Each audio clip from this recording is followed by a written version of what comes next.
வணக்கம். நம்ம ஒருத்தருக்கு வந்து தேவையாக இருந்தோம்னு வச்சுக்கோங்க, கருவேப்பிலை மாதிரி போட்டு மணக்க மணக்க தாளித்து அந்த சட்னிலையோ சாம்பார்லேயோ ஊற்றணும்னு வச்சுக்கோங்களேன், மணக்கும் அந்த கருவேப்பிலை.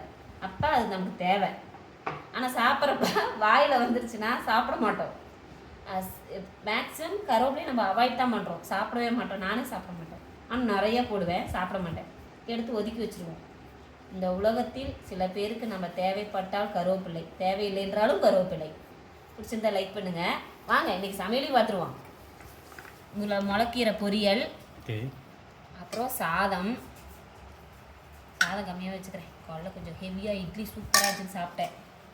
அதுக்கப்புறம் பார்த்திங்கன்னா பீக்கங்காய் தொக்கு, வரமிளகாய் தக்காளி சின்ன வெங்காயம்லாம் போட்டு பீக்கங்காய், நாட்டு பீக்கங்காய் அன்றைக்கி வாங்கிட்டு வந்தோம், அதோட தொக்கு. இவ்வளோண்டு தான் இருக்கும்ப்பா, நாட்டு பீக்கங்காய் வந்து இவ்வளோண்டு தான் இருந்துச்சு. இவ்வளோ பெருசெல்லாம் இருக்குது, ஹைப்ரிட்னு சொன்னாங்க. நாட்டு பீக்கங்காய் மருந்தடிக்காத காய்.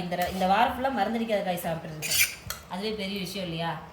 இன்றைக்கி நம்ம வீட்டில் பீக்கங்காய் தொக்கு, முளைக்கீரை பொரியல், சாதம். யாரெல்லாம் என்ன சமைச்சிங்கன்னு சொல்லிட்டு கமெண்ட்டில் சொல்லுங்கள். பிடிச்சிருந்தா லைக் பண்ணுங்கள், ஷேர் பண்ணுங்கள். பாய்.